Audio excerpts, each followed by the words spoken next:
Programme time line सां गॾु आऊं आहियां असद मुमताज़। नाज़रीन, तकरारी ग्रेटर थर कैनाल खे ठाहिण लाइ हाणे वफ़ाक़ सिंध ऐं पंजाब में आकरे जी आछ कई आहे।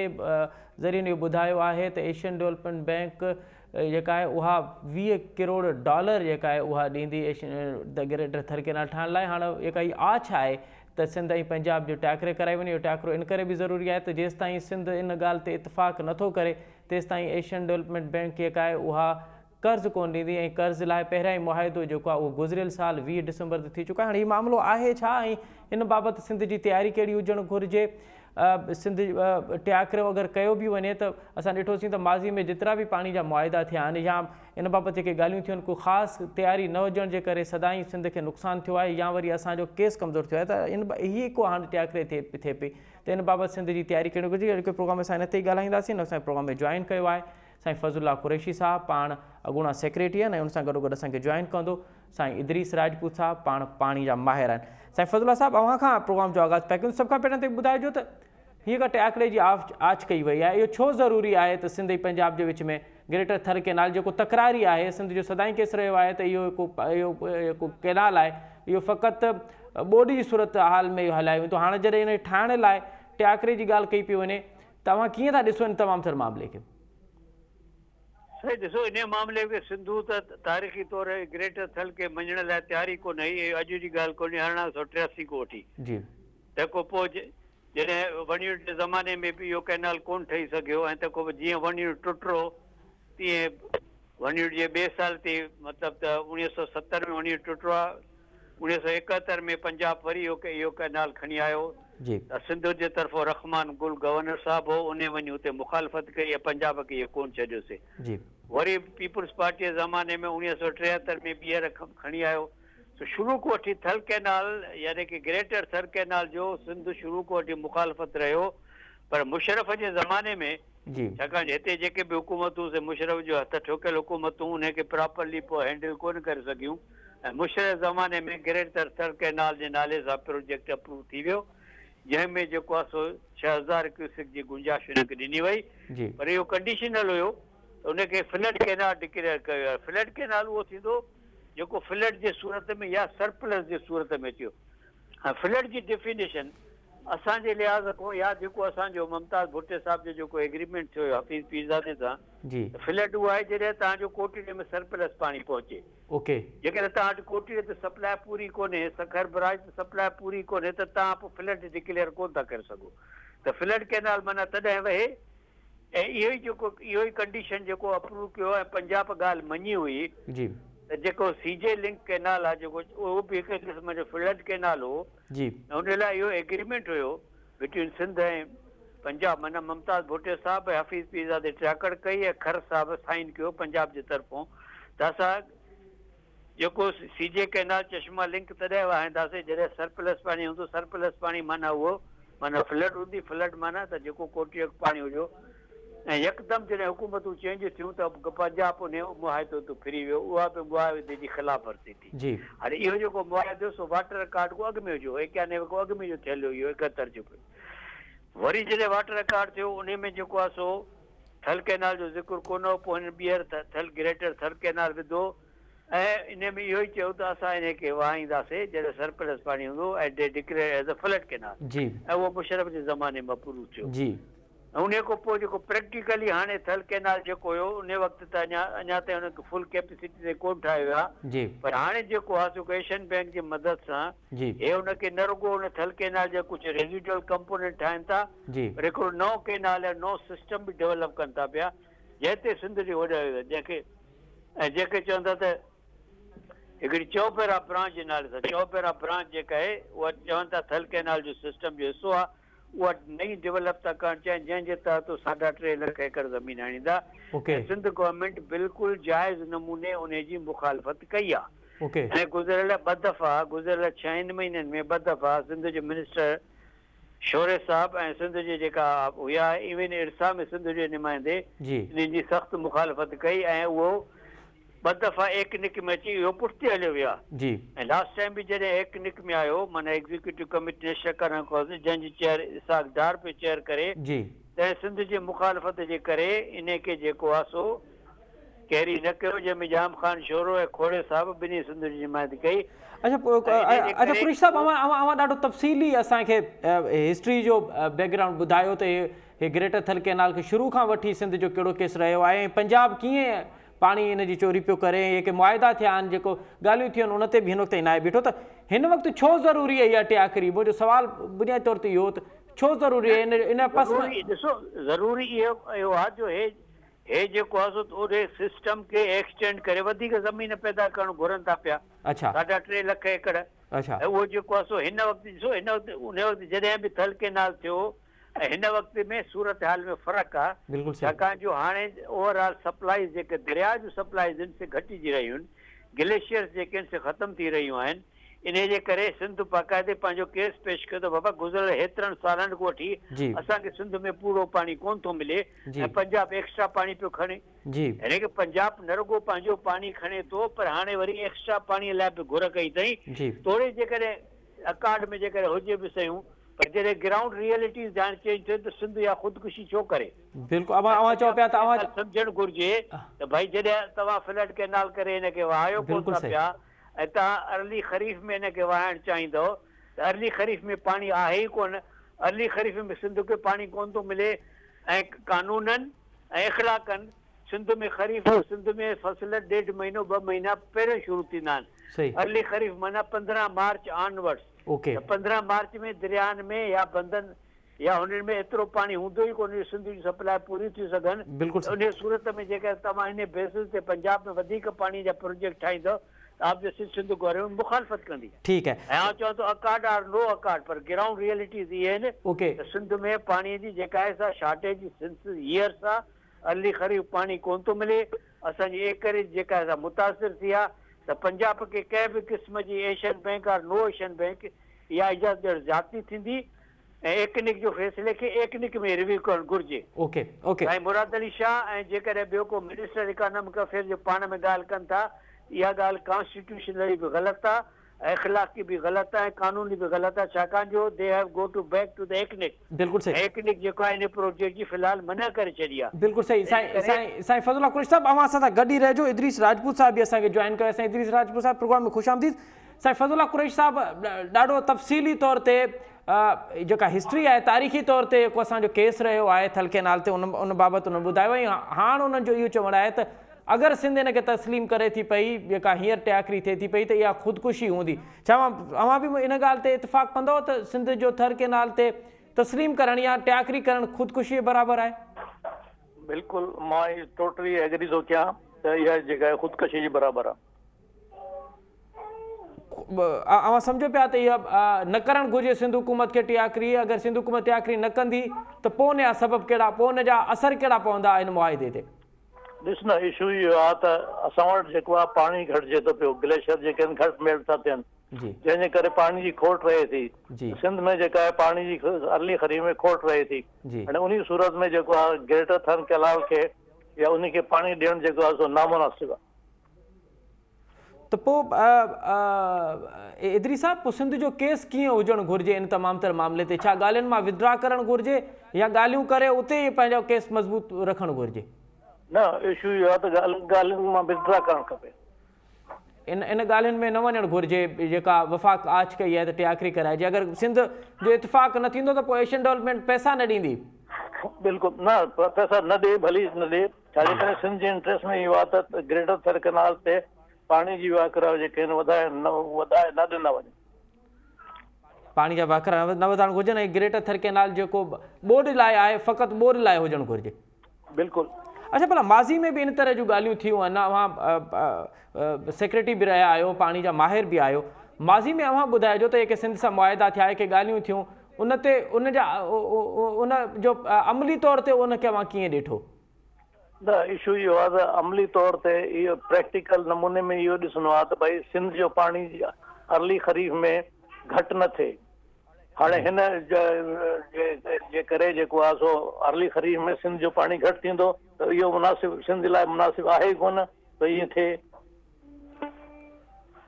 तव्हां चओ पिया त जेके माज़ी में मुआइदा रहिया आहिनि, जेके ॻाल्हियूं रहियूं आहिनि, पंजाब उन ते बि क़ाइमु न आहे रहियो, त हिन भेरे बि सिंध खे विदड्रा करणु घुरिजे? बिल्कुलु। एक्चुअली छा आहे, पंजाब जी पोज़ीशन इहा आहे त ग्रेटर थल कैनाल जी चश्मा जेलिंग कलाक अननेसरी जेको अर्ली खरीफ में वहाइनि था जी जेको ग़लति आहे जी असांखे जेको आहे इन ते एतिराज़ करणु खपे असांखे एतिराज़ करणु खपे साईं फज़लुल्लाह कुरैशी साहिबु हाणे अव्हां जी ॻाल्हि खे सेकेंड कयो आहे साईं इदरीस राजपूत साहिबु उहो त चवनि था त ॻाल्हियुनि मां ई ॻाल्हियूं ई न करणु घुरिजनि मुकमल तौर ते विथड्रॉ करणु घुरिजे छा वाक़ई विथड्रॉ करणु घुरिजे या ॻाल्हियूं करणु घुरिजनि न ॻाल्हियूं ॾिसो जेकर ॻाल्हियूं करणु घुरिजनि पर इन पर्सपेक्टिव में त असांखे इहा ॻाल्हि क़बूल न आहे ॻाल्हियुनि में विथड्रॉ करण मसइले जो हल न आहे न जी ऐं एशियन बैंक खे कन्विंस करणु घुरिजे त जेको असांजो पाणीअ जा मुआहिदा आहिनि जी छाकाणि सिंध जी हिकिड़ी अलॻि इंटेंटिटी आहे हिकिड़ी रिकॉग्नाइज़ इंटेंटिटी आहे एशियन बैंक खे ख़बर आहे जी त सिंध जो हिकिड़ो सूबो आहे ऐं सूबे जी पंहिंजी इंटेंटिटी आहे कॉन्स्टिट्यूशन जा पावर्स आहिनि वाटर जेको आहे सो कॉन्स्टिट्यूशनली सिंध जो जेको जेके स्टेटिस्टिक पंजाब ॾे थो पियो सिंध जे लाइ हानिकार आहिनि जी त न रुगो पंजाब खे ऐं गवर्नमेंट ऑफ पाकिस्तान खे पर एशियन बैंक खे बि कन्विंस करणु घुरिजे त हीअ असांजे इंट्रस्ट में न आहे इन करे महिरबानी करे एशियन बैंक खे इन महत्व कढी वञे ऐं इन महिल ताईं सिंध इन में कामयाबु थियो आहे जी सिंध खे इन करे पंहिंजो मौक़फ़ चेंज न करणु घुरिजे इन मौक़फ़ ते सिंध गवर्नमेंट खे बीहणु घुरिजे ऐं एशियन बैंक खे बि कन्विंस करणु घुरिजे त उहो इन खे साइन न करे ऐं मुराद अली शाह या कोई बि जी आइसोलेशन में ॻाल्हियूं कोन थो करे सघे छाकाणि जो इरसा जो जेको असांजो मेंबर आहे ऐं इरसा में जेको असांजो ॻाल्हि उहे बि इन ॻाल्हि खे तस्लीम था कनि सिंध जे मौक़फ़ खे त अर्ली ख़रीफ़ में पाणी जी अवेलेबिलिटी कोन्हे त कहिड़ो बि नओं कैनाल किथे बि ठाहिणु अप स्ट्रीम ख़ुशूसन अप स्ट्रीम में सिंध जे इंट्रस्ट में न आहे ऐं सिंध खे इन जी हर तरह को मुखालफ़त करणु घुरिजे ठीकु आहे साईं इदरीस राजपूत साहिबु अव्हां माज़ी में बि ॻाल्हियुनि जो हिसो रहिया आहियो त सिंध जी तयारी कीअं ॾिठी अव्हां ब्यूरोक्रेटिक टॉक में या इरसा वटि या वरी इन तरह जा जेके फोरम आहिनि उन ते सिंध हुकूमत जी तयारी कीअं हूंदी इन मामले में ॾिस न सिंध हुकूमत जी तयारी इहा ई आहे त भई कंहिं बि नमूने में जेकॾहिं पंजाब वारा पाणी वधीक खणंदा कंहिं बि वाह में जी सर त सिंध जो पाणी घटि थींदो जी सर ख़ासि तरह स्पेशली अर्ली खरीफ़ में घटि थींदो जी त सर इन ते असांखे जेको आहे सो हमेशह एतिराज़ रहियो आहे जी सर जी जी इदरीस साहब प्लीज़ अव्हां जो मां चयो असांजो हमेशह जेको आहे इन ते एतिराज़ रहियो आहे अव्हांखे असांखे सदाईं इन ते एतिराज़ रहियो आहे असां पंहिंजो एतिराज़ उन ते विड़ायो था हिन भेरे अगरि ॻाल्हियूं थियनि थियूं पियूं त पोइ तयारी कहिड़ी हुजणु घुरिजे छा पहिरियां होमवर्क करणु घुरिजे ऐं उहो होमवर्क कहिड़े नमूने सां थियलु हुजे ॾिस न इशू इहो ई आहे त होमवर्क त ज़रूरी आहे हर कंहिं कम जे लाइ जॾहिं डिस्कशन थिए त तॾहिं होमवर्क जेको आहे ज़रूरी आहे त सिंध वारनि खे होमवर्क करणु खपे कहिड़े क़िस्म जो होमवर्क हुजणु घुरिजे सर मतिलबु उहो ई मुंहिंजो नंढो न होमवर्क ईअं ई करे आहे त भई सिंध जो पाणी कंहिं बि खरीफ़ में कंहिंजी अर्ली खरीफ़ में सिंध जो पाणी खुटणु न खपे हाणे तयारी जेका आहे सा इन नमूने में हुजणु खपे त सिंध जो पाणी कंहिं नमूने में जेको अर्ली खरीफ़ में न घटिजे हिन वक़्तु सर असांखे पाणी मिले केतिरो थो असांजो हिसो केतिरो आहे खोट केतिरी आहे ऐं चोरी केतिरो थो थिए त इशू इहो आहे त मां तव्हांखे ॿुधाए छॾियां त मां कंहिं ज़माने में जी सर सेक्रेटरी इरिगेशन हो तॾहिं वियो चश्मा जेल लिंक खे ॾिसणु उन में चश्मा में जेको आहे सो पाणी चोरी पियो थिए हाणे इहो मां ॿुधाइणु न पियो चाहियां तंहिंजे करे जेको आहे मां स्टेटमेंट ई ॾिनी त न सिंध खे जेको आहे सो पंहिंजी पोज़ीशन जेका आहे ठीकु करणु खपे ऐं जेको आहे सो पंजाब वारनि खे खपे त उहो पाणी सही नमूने विराइनि पोइ उन खां पोइ छा थियो जॾहिं अव्हां इहा स्टेटमेंट ॾिनी पाणी विराइण थी त पोइ छा थियो न उन खां पोइ सुवाल इहो त पंजाब वारा जेके आहिनि इन कंहिं ॻाल्हि ते अमल करण लाइ तयार ई न आहिनि सर पोइ अमल त असां ॾिठोसीं त बोर्ड खां 2 महीना अॻु में सिंध सुके पई पाणी हुयो कोन ऐं अव्हां सां बि असां खोड़ सारा प्रोग्राम कया अव्हां बि इन बाबति आगाह कंदा रहियो पोइ बोर्ड आई त सिंध ॿुॾे पई सूरत हाल त इहा हुआ त जेको वफ़ाक़ी वज़ीर आहे उहो पियो चवे त पंजाब जो सेक्रेटरी कंहिंखां ॿुधण लाइ तयारु कोन्हे जेको आपाशी जो सेक्रेटरी आहे जॾहिं इन हद ताईं हदधर्मी हूंदी त पोइ मामला कीअं हद लाइ हलंदा न सुवाल इहो त पोइ मामला हल त नथा थियनि न इहा ई ॻाल्हि आहे जंहिंजे करे जेको आहे पंजाब जेको आहे पंहिंजी मनमानी ते वेठो आहे तंहिंजे करे जेके मामला हल नथा थियनि सोल्यूशन कोन्हे सोल्यूशन कोई कोन्हे ठीकु आहे हाणे साईं फज़लुल्लाह कुरैशी साहिबु हाणे असां इदरीस साहिबु चयो त मामला हल इन करे कोन था थियनि जो हू हदधर्मी थिए त छा इहे मामला ईअं जो तीअं रहंदा या हिन में सम्झो पिया त का अॻु भराई जा इम्कान आहिनि अरे ॻाल्हि ॿुधो न छाकाणि जो हे जेके मामला इरसा में हल थियनि था पर छा थो थिए जी सर त इरसा में सिंध खे रूल आउट थो कयो वञे ईअं कोन सिंध जी तयारी न थियल हूंदी आहे या असां डेटा न ॾींदा आहियूं। जी सर। असांजी तयारी बि हूंदी आहे, असांजी डेटा बि हूंदी आहे, असांजो केस बि तयारु थियल हूंदो आहे, पर जॾहिं वोटिंग थिए थी त सिंध जेको आहे सो वोट आउट थो थी वञे। जी सर। इन करे असां जेको आहे सो मुशर्रफ साहब जे ज़माने में छा थियो, जेको फेडरल मेंबर जेको आहे सो सिंध मां थियणु घुरिजे, ऐं उन जे ज़माने में प्रैक्टिकली ॿ दफ़ा फेडरल मेंबर सिंध मां थियो, त पोइ सिंध खे 2 वोट हूंदा, हिकिड़ो बलूचिस्तान जो वोट मिलाए करे असां पंहिंजी पोज़ीशन उन ज़माने में मज़बूत रखी सघियासीं। पर गुज़िरियल 15 सालनि खां वठी तोड़े हाणे बि कोalition गवर्नमेंट आहे, ऐं पीपुल्स पार्टीअ जो वज़ीर जेको आहे सो सिंध मां आहे, ऐं पाणीअ जो वज़ीर सिंध में आहे, त बि जेको फेडरल गवर्नमेंट असां सां नाइंसाफ़ी कई, ऐं उहा फेडरल सीट जेका आहे, जेका इरसा में 5 नंबर सीट, उहा वरी पंजाब खे ॾिनो। इन खां अॻे बि पंजाब वठी, तंहिंखां अॻे बि पंजाब वठी। हाणे इहे जेका ज़्यादतियूं थींदियूं त इहा असांजी पॉलिटिकल सिस्टम जी ख़राबी आहे, असांजे सिंध जी वीकनेस आहे as a province, as a autonomous entity, as a partner of the federation. Sindh has failed, ऐं उहो जेका फेल्यूर जेको आहे सो सिंध गवर्नमेंट ऐं सिंध जी पीपुल्स पार्टीअ ते थो वञे पियो। ऐं इन खां पोइ जेकॾहिं तव्हांखे इरसा में ज़्यादती थिए थी पई त स्टेट वे तव्हां CCI में वञो, ऐं सिंध गवर्नमेंट इन्हनि इश्यूज़ ते CCI में वेल आहे, पर CCI जा फ़ैसिला कोन था अचनि। हीअ गवर्नमेंट बि जेका आहे इनखे 6 महीने खां मथे थी विया आहिनि, 2 दफ़ा CCI थियणु खपे हा, पर हिकु दफ़ो बि CCI कोन थी आहे। सॼो कमु अनकॉन्स्टिट्यूशनल पियो हले, जेको ॾाढो सो गाबो इन एटीट्यूड खे ख़तमु करण लाइ सिंध गवर्नमेंट खे, सिंध जे अवाम खे, सिंध जे मीडिया खे स्ट्रांग व्यू रखणु घुरिजनि। बिल्कुलु सही। ऐं पंहिंजी कॉन्स्टिट्यूशनल पोज़ीशन जी हिफ़ाज़त करणु घुरिजे। वॾी वॾी वॾी वॾी वॾी महिरबानी फज़लुल्लाह कुरैशी साहब सां इदरीस राजपूत साहब मां तफ़सीली तौर ते मुल्क जे डिफ़ॉल्ट थियण जा ख़तरा वधी रहिया आहिनि। हिकु दफ़ो ॿीहर इहो बहस शुरू थी वियो आहे त अगरि हिन सूरत हाल में IMF जी किस्त जारी न थी, या IMF असांजी मदद न कई, त पोइ मुल्क खे डिफ़ॉल्ट थियण खां को बि बचाए नथो सघे। ऐं जेकॾहिं वाक़ई मुल्क हिन वक़्तु डिफ़ॉल्ट थियण जे ख़तरे में आहे, त पोइ हीअ हुकूमत जेका दावा करे पई त हुन पंहिंजी सियासी जेका असास आहिनि, हुन पंहिंजी जेका सियासी क़ीमत ॾिनी आहे त जीअं मुल्क खे डिफ़ॉल्ट थियण खां बचाए सघिजे, त पोइ उहा इहे जेके दावा आहिनि ऐं ॿिनि अॻूणे ख़ज़ाने जे वज़ीरनि जा जेके दावा आहिनि, उहे उन में केतिरी सदाकत आहे। जेको प्रोग्राम असां हिन ते ई ॻाल्हाईंदासीं त हुकूमत आख़िर छो मैशत ते हिन वक़्तु ताईं कंट्रोल नाहे करे सघी। ऐं हिन वक़्तु असांखे प्रोग्राम में जॉइन कयो आहे मुल्क जो मुमताज़ मुआशी माहिर जनाब डॉक्टर शाहिद हसन सिद्दीकी साहब। डॉक्टर साहब, प्रोग्राम में खुश आमदीद। बहुत शुक्रिया। डॉक्टर साहब, कितने चांसेस हैं कि इस वक्त भी मुल्क डिफ़ॉल्ट हो जाए? मैशत की क्या एक्चुअल पोजीशन क्या है सर इस वक्त? देखिए, पाकिस्तान के डिफ़ॉल्ट के चांसेस 0 हैं। अच्छा। पाकिस्तान डिफ़ॉल्ट नहीं करेगा। पाकिस्तान डिफ़ॉल्ट नहीं करेगा। ये जो बातें कर रहे हैं, जी सर, ये है सियासी बातें। जी सर। और थोड़ा सा उनको ये समझना चाहिए कि अगर सियासी इख्तलाफात हुकूमत को गिराना चाहते हैं तो गालियाँ दें, जो मर्जी करें, मगर पाकिस्तान को नुकसान ना पहुंचाएं, जबकि उनको भी पता है कि पाकिस्तान डिफ़ॉल्ट नहीं करेगा। तो इख्तलाफात हैं, आप हुकूमत पे तनकीद करें, गाली गलौज करें, सड़कों पे जो मर्जी करें, लेकिन ऐसी बात ना करें जो पाकिस्तान के मुफाद के खिलाफ हो और गलत हो, क्योंकि डिफ़ॉल्ट का होने का चांस 0 है, नहीं है, बिल्कुल। मैं आपको वाज़ेह तौर पे बता दूं। अब अगर आप जी सर, वो मेरा यही सवाल होगा कि फिर आप इतनी उम्मीद हमें दिला रहे हैं कि डिफ़ॉल्ट का 0 है, तो उसके सब असबाब क्या हैं? क्या हमने कंट्रोल कर लिया है मैशत पे? हमारी मैशत आ गई पटड़ी पर? देखिए, मईशत तो तबाही की तरफ जा रही है। मौजूदा हुकूमत, इसहाक डार साहब, जी सर, इससे पहले मिफ्ता इस्माइल, शहबाज शरीफ साहब, ये हालात कंट्रोल करने में नाकाम हुए हैं। अच्छा। और कुछ नहीं कर सके। लेकिन जी सर, जो चीज़ पाकिस्तानी कौम को समझनी होगी जी सर, कि अगर आज हम डिफ़ॉल्ट नहीं करेंगे तो इसमें हमारा कमाल नहीं है, कि कुछ और कमाल है। वो ये है पाकिस्तान की स्ट्रेटेजिक लोकेशन, ओके, पाकिस्तान की इस दुनिया में अहमियत, और जो है दुनिया क्या चाहती है, हमारे दोस्त ममालिक क्या चाहते हैं, अमेरिका क्या चाहता है, चीन क्या चाहता है, इसको समझने की ज़रूरत है। और पाकिस्तान की सलाहियत क्या है, पहले मैं आपको ये बता दूं। पहले पाकिस्तान की सलाहियत देखिए, इस साल हमें $29 बिलियन की तरसीलात आएंगी, $29 अरब, ठीक है जी सर। $31 अरब का हमारा एक्सपोर्ट है।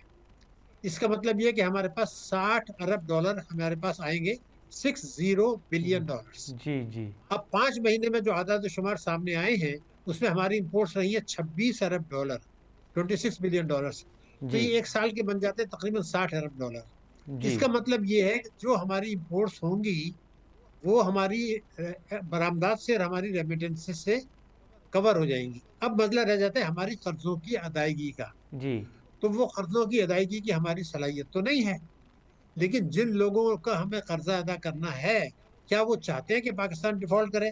उसका जवाब है नहीं। मैं आपको वजह बता दूं। अच्छा नंबर एक बिल्कुल, मैं जी आपको आधा जी फैक्ट्स बता जी रहा हूँ सर, जी सर जो प्लीज। रिकॉर्ड पर है।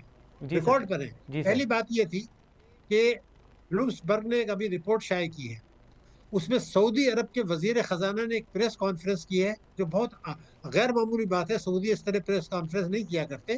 जी उन्होंने इस प्रेस कॉन्फ्रेंस में ये कहा है कि हम पाकिस्तान की हर मुमकिन मदद करेंगे। ये कब कहा है? जबकि हमारे IMF से मुआहदा नहीं हुआ। 9 दिसंबर 2022 को उनका ये बयान सामने आया है, हम पाकिस्तान की हर मुमकिन मदद करेंगे। कुछ सऊदी अरब दौलत के लिहाज से कोई आम मुल्क तो नहीं है। नंबर एक, जी सऊदी अरब ने कि जो हमारे पास $3 अरब के डिपॉजिट्स पड़े हुए हैं, जो मैच्योर हो गए थे, जो वो निकाल सकता था, उसने उसके 1 साल की तोसी कर दी, 1 साल के लिए एक्सटेंड कर दिया। जी तो ये अगर आप इसको कर्जे में लें तो ये तो 1 साल के लिए अब आपको अदा नहीं करना। जी बिल्कुल वाज़ेह बात मैंने आपको बताया। तो अब जी सऊदी अरब जो मदद करेगा $3 अरब से ज्यादा तो होगी ना? नहीं। जी एक बात। दूसरा ये कि दुनिया में सबसे ज्यादा रिजर्व जो है वो किसके पास है? वो है चीन के पास। चीन जो है, उसका एक बैंक है, उसका नाम है एशिया इंफ्रास्ट्रक्चर बैंक। ओह उसने अभी चंद दिन पहले पाकिस्तान को $500 मिलियन का कर्जा दिया है। तो अगर चीन ये समझता है कि पाकिस्तान डिफॉल्ट करने वाला है तो $500 मिलियन का कर्जा तो नहीं देता ना। उन्होंने हमें कर्जा दे दिया, पैसा हमें मिल गया। जी दो, तीसरी बात जो थी वो ये थी कि हमारे जो कर्जे हैं जी सर। जिनके मैंने कहा अदायगी करनी है, वो है जी 97 बिलियन डॉलर, $100 बिलियन हमारे जी कर्जे हैं जो अदा कर। जी तो शौकत तरीन जो इनके वजीर खजाना था, सबसे ज्यादा शोर जो कर रहे हैं वो इमरान खान कर रहे हैं। जी उनका जो वजीर खजाना है, उन्होंने ये कहा कि जी पाकिस्तान को चाहिए कि $97 बिलियन के कर्जे रीशेड्यूल करा लें। यानी दुनिया को ये मैसेज दी कि अगर $97 बिलियन के $100 अरब के कर्जे रीशेड्यूल नहीं हुए तो पाकिस्तान डिफॉल्ट कर जाएगा। हम्म अब ये प्रोपेगेंडा है, क्यों करेगा? IMF के कर्जे रीशेड्यूल नहीं हुआ करते। वर्ल्ड ओके में ये कर्जे रीशेड्यूल, तो हमारे पास जो बॉन्ड्स हैं वो रीशेड्यूल नहीं हुआ करते। पेरिस क्लब के हमारे ऊपर कर्जे हैं जो पहले ही 38 साल के लिए रीशेड्यूल हो चुके हैं। तो हमें वो फिगर करनी चाहिए जो हमें अदा करनी है, वो है $23 अरब, $23 बिलियन हमें अदा करने हैं 30 जून तक। ओके और $10 अरब का हमारे पास तजारती वो जारी हिसाबात का खसारा है। यानी हमें $33 अरब का इंतजाम करना है, जिसमें से कुछ रीशेड्यूल हो चुके हैं, जैसे मैंने सऊदी अरब का बताया, दूसरे बताए। सबसे बड़ा जो कर्जा है वो है चीन का। जी और चीन के लिए उनको रीशेड्यूल करना बड़ी मामूली बात इसलिए है कि चीन का मुफाद क्या है, पहले मैं आपको बता दूं, और अमेरिका का मुफाद क्या है। जी सर। चीन जो है वो पाकिस्तान में सरमायाकारी कर रहा है CPEC में, ओके जो उसका दुनिया का सबसे बड़ा मंसूबा है इस वक्त। बिल्कुल सही। और चीन सारी दुनिया में $1,000 अरब की इन्वेस्टमेंट करना चाह रहा है। रोड एंड बेल्ट इनिशिएटिव आपको पता है, जो चीन का बड़ा अहम मंसूबा है, बिल्कुल जिसके सही। तहत वो अमेरिका की मईशत को आगे जाना चाहता है, अपना इन्फ्लुएंस बढ़ाना चाहता है। उसके लिए $1,000 की इन्वेस्टमेंट जो दुनिया भर में है वो बहुत अहम है, बहुत अहम है। तो अगर खुदा न खास्ता हम डिफॉल्ट करते हैं तो अमेरिका, यूरोपियन यूनियन और IMF ये कहेगा पाकिस्तान ने डिफॉल्ट किया है CPEC की वजह से, और CPEC को नुकसान पहुंचेगा। तो वो जो $1,000 अरब का मंसूबा उसका है, तो क्या आपके ख्याल से वो अपने चंद $1 अरब के जो हमारे कर्जे हैं उनको रिशेड्यूल करने से इनकार करके अपना नुकसान करेगा? तो ओके चीन के मफाद में है, चीन के CPEC के मफाद में है कि वो हमारे कर्जे रिशेड्यूल कर दे। और जब वो कर्जे रिशेड्यूल कर देगा तो फिर हमारे बहुत से मसले हल हो जाएंगे। लेकिन जी सर। हमें एक बात जरूर, दो बात, एक तो IMF के साथ हमें हर हालत में, हर कीमत पर, उनकी शराइत पर कर्जे की किस्त लेनी होगी, इसमें कोई दो राय नहीं है। और कोशिश हमें करनी चाहिए डॉक्टर साहब को कि वो किसी हालत में भी जून 2023 तक वो किस्त ले लें $1.2 अरब की। ये बहुत जरूरी है, क्योंकि वो किस्त मिल जाती है तो हम इंटरनेशनल अच्छा मार्केट में भी जा सर कतई कलामी माफ़, कतई कलामी माफ़। आपके दलाइल ये कह रहे हैं कि हमारे हुक्मरानों ने ऐसी कोई बात नहीं की, ऐसा कोई कारनामा नहीं किया, लेकिन हमारी क्योंकि स्ट्रेटजिकल पोजीशन ऐसी है कि दीगर ममालिक आके हमारी मदद करते हैं। तो ये जो सर दीगर ममालिक आके मदद करते हैं उसकी भी कोई कीमत होती है, मुआशी कीमत होती है, जो हम सदियों से, जो हम तारीखी तौर पे अदा करते आ रहे हैं, और अभी भी जो अगर वो आ रहे हैं तो इसकी भी कोई कीमत होगी जो अदा करनी होगी? देखिए, आपने ये इंतहाई अहम तरीन सवाल किया है, यही सबसे बड़ा मसला है। देखिए, इसका जवाब देने से पहले मैं 2 मिनट आपको दो एक बात और बात दूँ। जी इस सर। वक्त अफगानिस्तान में जी अमेरिका को हमारी मदद की जरूरत है, आपको भी पता, मुझे भी पता है। जी ठीक है, तो वो पाकिस्तान को वो ये कि रूस की और यूक्रेन की जो जंग हो रही है, जी उसमें अमेरिका की मईशत को नुकसान पहुंचा है, यूरोपियन यूनियन को नुकसान पहुंचा है, वहाँ महंगाई है, वो डिस्काउंट रेट बढ़ा रहे हैं, शरह सूद बढ़ा रहे हैं। तो क्या वो दोनों ममालिक ये अफोर्ड कर सकते हैं कि इन हालात में एक आलम इस्लाम की सबसे बड़ी जो है एक बड़ी कुव्वत, जौहरी कुव्वत, जी स्ट्रेटेजिक लोकेशन, तो वो भी अफोर्ड नहीं कर सकते। लेकिन आपने जो सवाल पूछा है, मैं उसी का जवाब देना चाह रहा हूँ जी कि सर।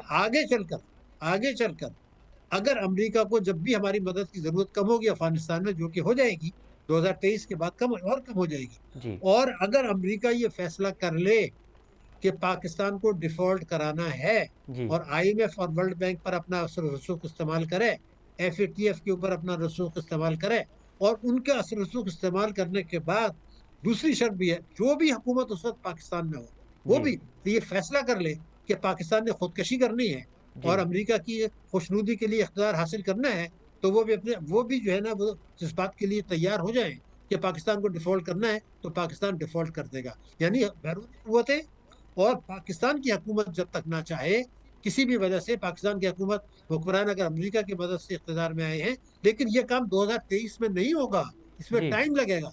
तो अब हमारे पास जो आपका सवाल है वो ये है जी कि इसकी बड़ी भारी कीमत होगी अगर इस मुद्दत में, इस मोहलत से फायदा नहीं उठाया जी हुकूमत ने, हुक्मरानों ने, सियासतदानों ने, इदारों ने, स्टेट बैंक ने, तो पाकिस्तान के लिए जो खतरात हैं जी उसको सोच के बाद रूह भी कांपती है। लेकिन इस मोहलत से फायदा उठाने इस वक्त जो अपोजिशन है, जी सर। वो उनको ये चाहिए कि कुछ हफ्ते के लिए हुकूमत के साथ बैठे और ये कहें कि जी आईएमएफ की किस्त मिल जाए, डिफॉल्ट का खतरा जो है टल जाए, तो फिर हम और आप दुश्मनी शुरू कर देंगे, जो भी नुकसान आपको पहुंचाना है आपने हमें पहुंचाना है। लेकिन इस वक्त इन सब की कौमी जिम्मेदारी है ठीक कि अपने सियासी मुफाद के लिए पाकिस्तान की रियासत को नुकसान ना पहुंचाए। जो ठीक है। लोग बयान दे रहे हैं इस वक्त, दुनिया को ये मैसेज दे रहे हैं, खबरदार हम तो डिफॉल्ट कर रहे हैं, इनको पैसा मत देना। ओके। ये जो ओ- चीज है, मुझे ये इस पर इससे सख्त इससे इससे ज़रा एहतियात करनी चाहिए। अच्छा डॉक्टर साहब, आपने एक और बात कही कि डार साहब को हर हाल में जून से पहले पहले आईएमएफ की किस्त उनकी शराइत पे लेनी चाहिए। तो क्या जनवरी जनवरी जनवरी sir, I am sorry, clear कर, जनवरी सर। तो क्या आईएमएफ के अलावा कोई ऑप्शन नहीं है अब हमारे पास? आईएमएफ ही एक ऑप्शन है जिसके सिवा हम कुछ बढ़ नहीं सकते, हम चल नहीं सकते सर?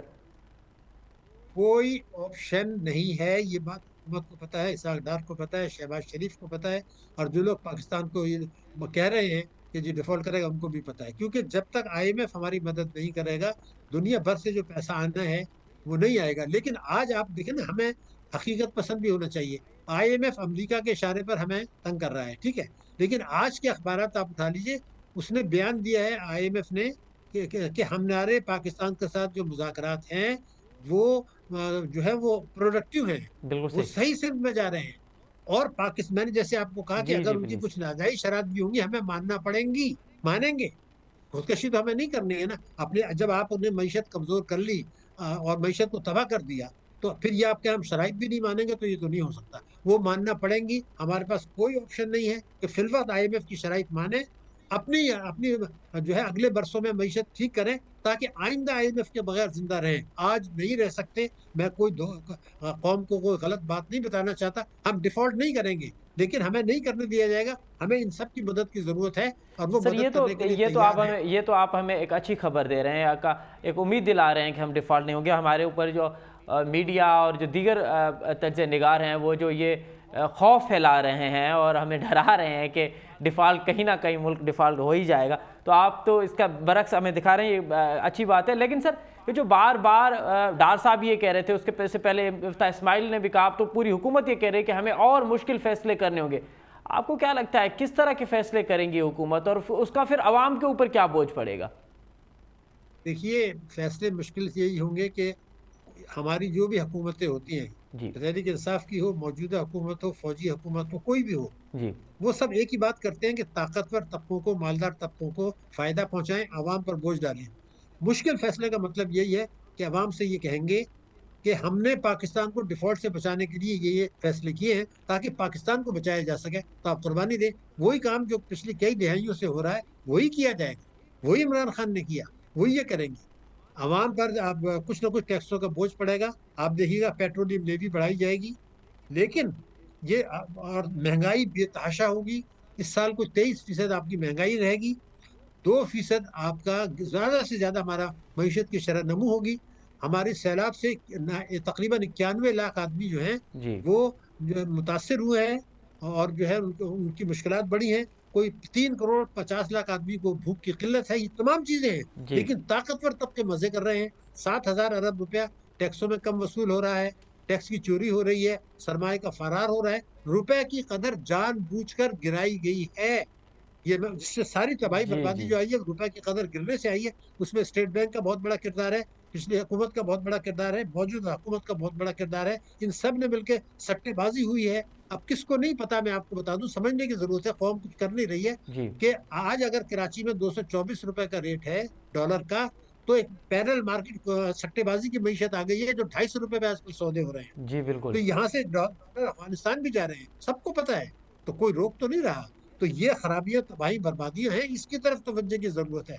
बिल्कुल और सही। सियासी अफरा तफरी कम करें तो हमारे हालात बेहतर होंगे। लेकिन मुश्किल फैसले का मतलब ये है, अवाम पर बोझ डाला आवाम जाएगा, ताकतवर तबके मजे करेंगे। बहुत शुक्रिया डॉक्टर शाहिद हसन साहब, आपने बड़े तफसीली तौर पे हमें बताया कि पाकिस्तान को डिफ़ॉल्ट का ख़तरा बिल्कुल सिफत है और उसके असबाब क्या हैं। पाकिस्तान की जो जियो स्ट्रेटिकल पोजीशन है वो बहुत अहम है, और दुनिया के जो दीगर ममालिक है, जो ताकतवर ममालिक है, वो कभी नहीं चाहेंगे कि पाकिस्तान डिफ़ॉल्ट हो, बल्कि वो मदद करेंगे। और उस मदद की एक कीमत होगी, जो जिस पे भी आपने बड़ा तफसीली तौर पे और बड़ा अच्छा बताया कि वो मदद किस तरह से होगी और क्यों होगी, उस पर भी आपने बड़ा तफसीली बताया। बहुत शुक्रिया डॉक्टर शाहिद हसन सिद्दीक़ साहब। नाज़रीन, डॉक्टर शाहिद हसन साहब जो तजुर्बो ॿुधो, उन्होंने चवणो आहे त मैशत के हिन वक्त पाकिस्तान जे डिफ़ॉल्ट थियण जो को ख़तरो न आहे। इहो को चवनि था पिया, उहे बि सम्झनि पिया त मैशत के पाकिस्तान डिफ़ॉल्ट थियण जो ख़तरो न आहे, ऐं उहो ख़तरो छो न आहे उहो मां ॿुधो। हिते प्रोग्राम जो वक़्तु पंहिंजी पुॼाणी ते थो पहुचे। असद मुमताज़ रेड खे ॾींदा इजाज़त, सदाईं गॾु।